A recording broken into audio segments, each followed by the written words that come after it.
Michael Jordan was born on February 17, 1963, in Brooklyn, New York, though you might be surprised to hear he didn't stay there long.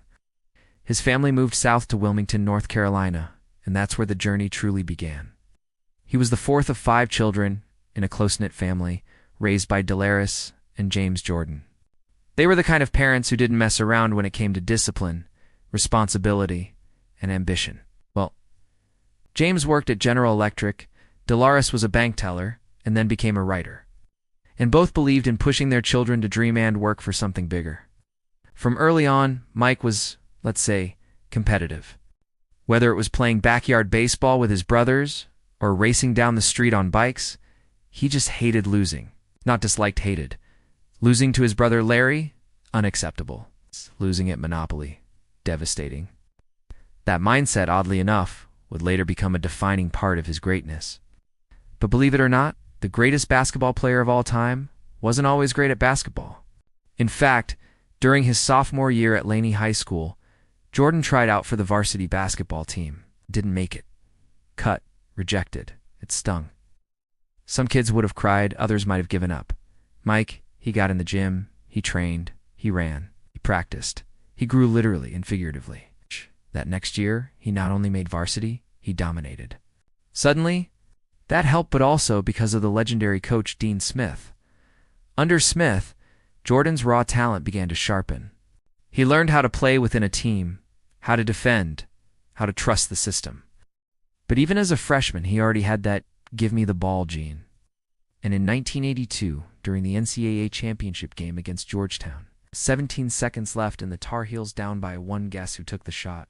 Yep, that quiet freshman. Nothing but net. And just like that, a legend was born.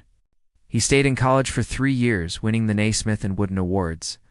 2 teams passed on Michael Jordan. You can almost hear them regretting it to this day. Jordan entered the league like a meteor. In his rookie season, he averaged 28.2 points per game. The man was flying through the air like gravity was just a suggestion. People didn't even know how to defend him. They started calling him Air Jordan and Nike. Being smart turned that nickname into a marketing empire. The Air Jordan 1 South, banned by the NBA, which of course made them even more popular. Nike ran with it. The shoes sold out. A global sneaker culture was born. Despite the highlights, Jordan's early years with the Bulls weren't filled with championships. The team wasn't built to win just yet. They made the playoffs, but couldn't get past the more experienced teams. Still, Jordan didn't slow down. He won the 1988 NBA MVP and Defensive Player of the Year in the same season. He wasn't just scoring, he was locking people down. But greatness isn't just about talent, it's about obsession. Jordan trained like it was life or death, first in the gym, last to leave. And he wasn't content being a scoring machine. He wanted rings. He wanted to win. By the end of the 80s, the Bulls were finally looking dangerous. They had added Scottie Pippen, Horace Grant, and found a coach in Phil Jackson who believed in team basketball and something called the triangle offense. Jordan, still a superstar, began to trust his teammates more. The Bulls were close. Painfully close. There was just one problem. The Detroit Pistons, known as the Bad Boys. They weren't just physical, they were downright brutal. Every year, they seemed to knock Jordan and the Bulls out of the playoffs. The frustration was real. But rather than sulk, Jordan hit the weights. He bulked up. He focused. He got better. And just like that, the stage was set for a new era in basketball. He was no longer just the kid who could jump. He was the man who could dominate. And he wasn't knocking on greatness anymore. He was about to kick the door in. By the early 1990s, Michael Jordan wasn't just the best basketball player on the planet. He was practically a myth. Opposing coaches stayed up at night trying to game plan against him. Fans flooded arenas hours early just to catch a glimpse. Sneakers with his name on them sold faster than hot pizza. But for all the highlight reels, slam dunks, and MVP trophies piling up, there was still one thing missing: a championship. And so came the 1990-91 season, a turning point. The Bulls were finally gelling. Phil Jackson's triangle offense was clicking. Scottie Pippen had blossomed into an elite sidekick. Horace Grant was a rock on defense. And Jordan, he was still Jordan only now. He wasn't just scoring 35 points a night. He was leading, trusting, empowering his team. When he wasn't dunking on everyone's soul? They stormed through the season, finishing 61-21. When playoff time came, it was personal. Their longtime tormentors, the Detroit Pistons, the infamous Bad Boys, were waiting. This time, though, Jordan and the Bulls didn't just beat them, they swept them. For games, zero mercy. The Pistons even walked off the court without shaking hands. It was petty, it was bitter, and for Jordan, it was delicious. Then came the 1991 NBA Finals. The Bulls faced the LA Lakers and the legendary Magic Johnson. It was student versus master, East versus West, MJ versus Showtime. In Game 2, Jordan had one of those moments that belong in a museum, driving to the basket, switching hands mid-air, laying it in with his left like he was doing a magic trick. The Bulls won the series in 5 games, and just like that Jordan had his first ring, he held the trophy and wept. All those years of heartbreak, rejection, and bruises had led to that moment. He wasn't chasing anyone anymore. He was the standard. But as it turned out, that was only the beginning. In 1992, Jordan and the Bulls were even better. They dominated the league again and returned to the finals, this time against the Portland Trail Blazers and Clyde Drexler. Now, Drexler was a great player, fast, athletic, a top scorer. But some folks made the mistake of saying he was on Jordan's level. Bad idea. In Game 1, Jordan hit 6 3-pointers in the first half, then gave a little shrug to the broadcast table like, "I don't know how I'm doing this either." It was equal parts hilarious and terrifying. The Bulls won their second title. Jordan was on top of the world. And then he went even higher. That summer, Jordan joined the U.S. men's Olympic basketball team. Not just any team, the 1992 Dream Team. Magic Johnson, Larry Bird, Charles Barkley, Karl Malone, Patrick Ewing, and smack dab in the middle, Michael Jordan. That squad didn't just win gold in Barcelona, they changed global basketball. They turned it into a spectacle. Jordan wasn't just the best basketball player on earth. He was now the most recognizable athlete in the world. 1993 brought another finals appearance. This time, the Bulls battled Charles Barkley and the Phoenix Suns. It was a grueling series, but Jordan averaged a ridiculous 41 points per game. That's not a type of 41. The Bulls clinched the title in Game 6, marking their first three-peat. Jordan was now a 3-time champion. 3 finals MVPs. No one was questioning him anymore. He was the king. But then, everything stopped. In July 1993, tragedy struck. Jordan's father, James Jordan, the man who had been his biggest supporter, his mentor. His travel companion was murdered in a random robbery while napping in his car. Michael was devastated. Their bond was unbreakable. Every trophy Jordan had ever won, he held up for his dad. Every pair of shoes, every press conference, every highlight it had always been for him. And now he was gone. A few months later, Jordan made an announcement that shook the sports world. He was retiring. It's just like that. At the peak of his powers, 30 years old, 3 championships deep, he walked away. Why? Because his heart wasn't in it. The joy was gone. The fire that had driven him since he was a kid, the fire to prove, to dominate, to win it, had dimmed. He needed something else. So, in perhaps the most weight. What? Moment in sports history, Jordan signed with the Chicago White Sox organization to play baseball? Yep, not a cameo, not a PR stunt. He played a full season in the minor leagues with the Birmingham Barons. He wore number 45. He took buses to small towns. He grounded out. He struck out. But here's the thing, he showed up. Every day. The same work ethic, the same obsession, and slowly but surely, he got better. Was he going to make the majors? Probably not. But you had to respect the grind. Still, something was missing. By 1995, the whispers started.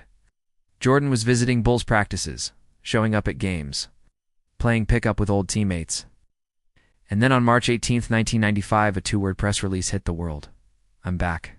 That was it. No dramatic speech. No highlight montage. Just 2 words. And just like that, the NBA snapped to attention. Ticket sales spiked. TV ratings soared. King was returning. He wore 45 again, not 23s. It felt more like a fresh start. But while the jersey changed, the man hadn't. In his first full season back, 1995 to 96, Jordan was on a mission. The Bulls finished 72-10, a record so ridiculous it made everyone question reality. Jordan won MVP. They blasted through the playoffs and beat the Seattle Supersonics in the finals. And in the locker room on Father's Day, Jordan wept again. This time, it was for his dad, his fourth championship. It's the first without his father watching from the stands. It wasn't just a comeback. It was a statement. You can knock me down, but I'll always rise.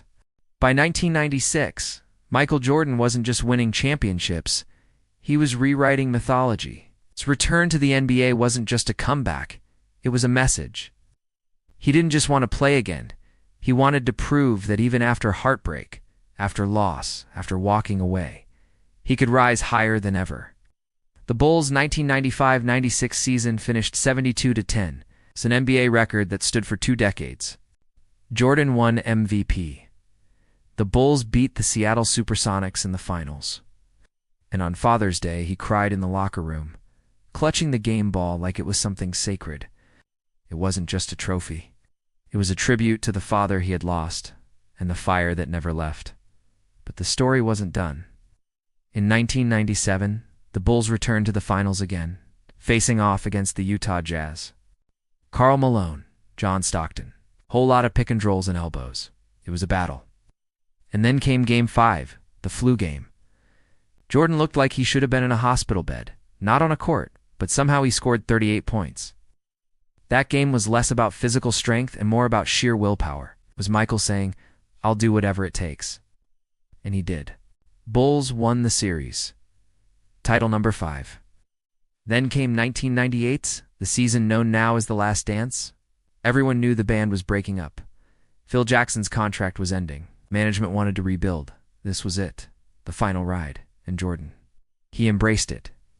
Game 6 of the finals. Bulls versus Jazz. 17 seconds left. Chicago down 1. Jordan drives, lays it in. On defense, he strips Malone. Comes back down, ball in his hands. 10 seconds. Crosses over Brian Russell, maybe with a little push, maybe not. We'll let the conspiracy theorists debate that. He pulls up, releases swish, Bulls up. Game over. 6th title, 6th finals MVP, final shot, final moment. No confetti was more poetic, no farewell more iconic. He retired again in 1999, quietly, no big press conference. Just a sense of closure. He had given everything. And honestly, what more was there to prove? But the itch didn't fade. In 2001, he returned once again, this time with the Washington Wizards. Not to chase rings, but to compete, to teach, to lead. He was 38 years old, but still good enough to drop 50 points in a game. Still smart enough to break down defenses like a chess master. Still hungry enough to lace up his shoes every night. He finally retired for real in 2003. This time, the crowd stood longer. The cheers echoed louder. It wasn't about his stats or rings it. It was about the journey. It's about how he made people feel. And make no mistake, Jordan didn't disappear after basketball. He became a billionaire, the first former NBA player to own a team. The Jordan brand became more than sneakers. It became a symbol of excellence, ambition, style, and identity. You don't just wear Jordans, you believe in them. His airness became timeless. Kids today who never watched him play still call him the GOAT, still stick out their tongue when they shoot. Still count down. 3, 2, 1. As they launch a jumper on a cracked driveway hoop. Why? Because Michael Jordan didn't just win. He inspired, he turned pain into passion, doubt into dominance, rejection into records. From the kid who got cut from his high school team to the man whose jersey hangs in every corner of the world, his journey reminds us that greatness isn't given, it's earned, fought for, sweated over, dreamed up in silence, and proven when the lights are brightest. And so, as we close this final chapter, we remember not just the player, but the person, the competitor, the storyteller, the man who made us all believe that anything is possible if you want it badly enough. Thank you so much for watching this video. If Michael Jordan's story inspired you even just a little, don't forget to hit that like button. Tap the like button. subscribe to the channel, and tap the bell icon so you don't miss the next story. We've got many more powerful biographies and legendary tales coming your way, all told with heart, humor, and just a little drama because, let's be honest, that's what makes a story worth telling. Until next time, take care, stay inspired, and never stop reaching for greatness.